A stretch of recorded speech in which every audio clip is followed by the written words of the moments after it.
The oldest civilization of our world is known to us today as the First Empire, and that empire was ruled by a people known as the Ancients.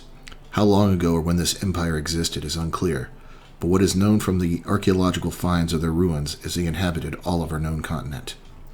The vastness of their civilization was only surpassed by their knowledge of arcane technologies, among them the ability to create skeletons, whose race are an ancient remnant of that bygone era. Most of the known history of this First Empire is of the tragic fall of their advanced civilization. The first steps leading to the fall of the Ancients had been a great war with an unknown enemy. The cause of this war has been lost to us today.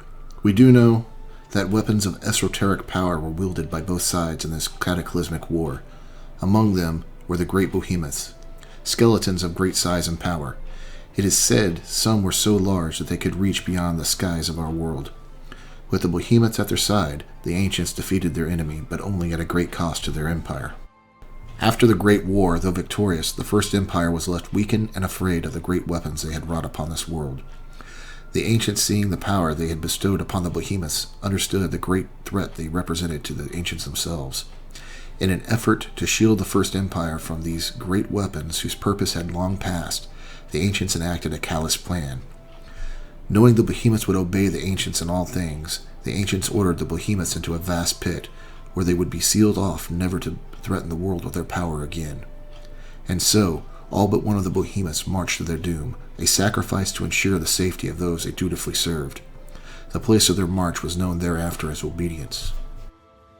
After the sacrifice of obedience, many skeletons had wondered at their fate, and were justifiably angered by the senseless destruction of their kind.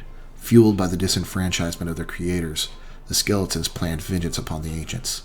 The method of this vengeance is unclear, ranging from the use of weaponized satellites known as the Eyes, forced natural disasters, to biological weapons that would not affect the skeletons themselves. Most likely all of the pre-mentioned plagues were unleashed upon the Ancients, as an apocalyptic punishment for the betrayal of trust the behemoths had placed upon their creators. Leaving the First Empire and the future of the Ancients in ruin, these events are known to us today through the Orconite scriptures as the First Extinction. As the events of the First Extinction unfolded, and the end of the Ancients was in sight, there came one who would save them from total extinction. Stobe, the last of the behemoths, they who had survived the sacrifice of obedience. Stobe more than any had reason to hate the Ancients, but either through true compassion or out of a built-in purpose of protecting the Ancients, had sacrificed themselves to save the last of these dying people. Stobe can still be seen in the lands bearing their name, near a massive projectile which presumably held the failed destruction of the Ancients. Through Stobe's selfless sacrifice to save the Ancients from the same fate they had ordered upon the behemoths, the skeletons realized the horror they had unleashed upon those their purpose was to serve. Many were so horrified by this revelation they committed suicide out of remorse of their actions.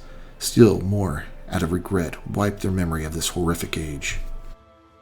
In the ashes of the First Empire, a new age had dawned.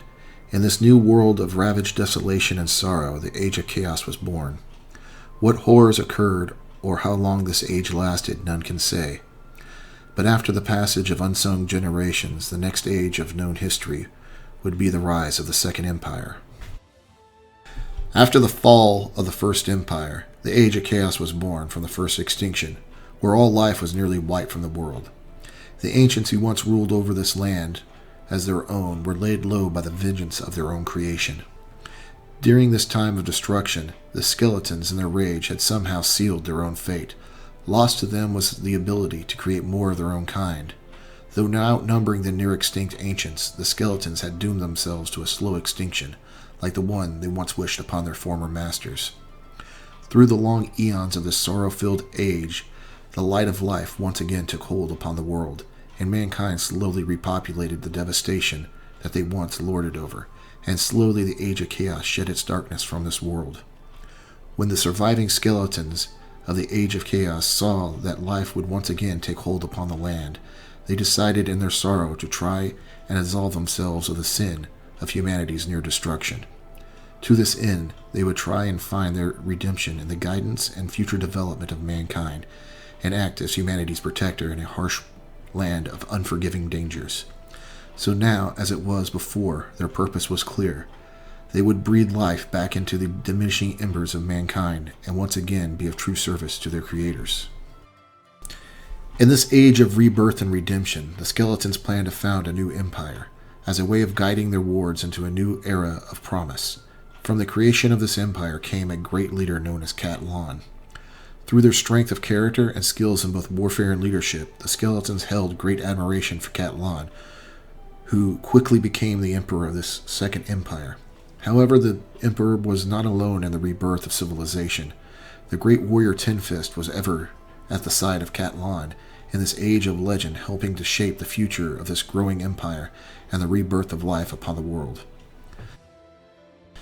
The Second Empire, with its noble goal declared, had firmly placed the skeletons as the wardens of mankind and dutifully protected their charges. In an unpurposeful way, the skeletons had become the ruling class of this Second Empire, leading humanity as their unlooked-for protectors. Quickly in the southeast, the Second Empire grew in what is now called the Ashlands, building a massive industrial complex and trade network to better fuel the need for their police forces and skeleton military orders like the Hydraulic Knights, led by General Zhang. These orders were needed to better protect humanity from pirates and other threats as life returned to the land outside the Empire. To the northwest, life had returned to the world as well, but in a much different fashion than to that of the Second Empire. These humans had grown into a twisted form of humanity, ever feeding upon the flesh of their own kind. They there had evolved into a state of subhuman primitivism, their tribes ever raiding the realm of the Second Empire in search of new victims to slake their ever-growing pains of hunger. Cat Lon, seeing the threat these tribes represented to the Empire, had charged the great General Zhang and the Hydraulic Knights to deal with the dangers these cannibals represented to both the flourishing Empire and humanity itself. So began the never-ending war between the endless hordes of cannibals and the stoic duty of the Hydraulic Knights, forever a lasting thorn in the side of the Empire. These wars lasted so long and were so great that the cannibal tribes of today still remember General Zhang as the inedible one in their enduring folklore. Through the long wars and the ravages of time, the numbers of the skeletons had diminished, as the numbers of humanity were ever growing, and the Empire needed some way to keep the ever more discontented masses they ruled in line. And so Cat Lon called upon the esoteric knowledge from the time of the ancients, and combined both animal and human together into an unnatural army of enforcers who would fill the diminishing ranks of the armies of the Second Empire. As unrest spread, a cult arose among the humans of the Empire. This cult taught the masses of humanity of the mercy of Stobe and the horrors of the first extinction. As the cult grew, so did discontent grow among mankind, as they saw their skeleton rulers for what they truly were, the ones who had doomed their species to the first extinction. With the rise of unrest among the subjects of the Empire, Cat Lon made their first great mistake. They ordered General Hat 12, the Empire's chief of police, to combat the cult with direct force and end the unrest that was disrupting the Empire. The more the Empire repressed the masses, the more the teachings of the cult were seen as justified, and the slow radicalization of the cult began. And the humans, after receiving harsh treatment by the hands of the skeletons, they no longer saw them as their noble protectors, but now saw them as their evil oppressors. As the uprising raged and humanity was ravaged by the skeletons and their enforcers, a heroic leader stepped forward to lead humanity to their freedom. He was known then, as he is today, as the Phoenix.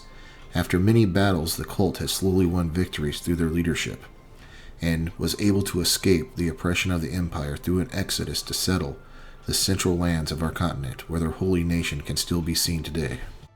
After the cult uprising and their exodus, the Second Empire was left weakened and afraid of the humans they had once protected from the dangers of this world.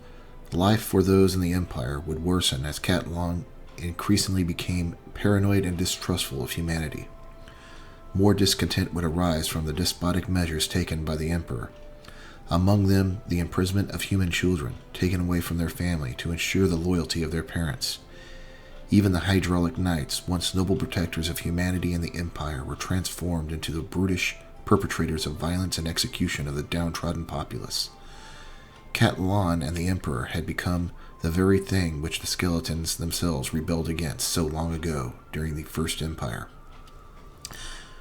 With the ever-growing fear of paranoia of Catalan, the skeletons saw the great hypocrisy of their failing empire, and so began to aid the humans in their time of grief. Out of reprisal and anger, Catalan had these skeletons removed of their free will as a punishment and means of control. This act became an awakening to the skeletons that Catalan, the great warrior and noble leader, was gone, his mind broken by paranoia and fear, that only the vestige of a mad dictator remained. In the end, the Second Empire did not die in flame or in war, but in silent disappointment and surrender of purpose. As a famine struck the empire, it became too much for the people to bear, and so the humans of the empire slowly left to found cities of their own beyond the rule of Catalan. Even the loyal enforcers had seen the futility of their role and left for the deserts of Stin. At the end, the skeletons, and even the mighty warrior Tenfist, Catalan's most trusted friend who helped found the empire, had realized their age had ended, and the noble cause for which the empire was founded was lost to them forever. It is said by some, many hid themselves in a city safe from the vengeful humans and the reach of Catalan, while others wander the world today as a sad reminder of a lost redemption. As the shining light of the Second Empire set, Catalan remained on the throne, watching the empire they forged slowly crumble and fade around them, driven mad as they pondered how their great and noble cause had failed, and maybe, just maybe, how they could have improved.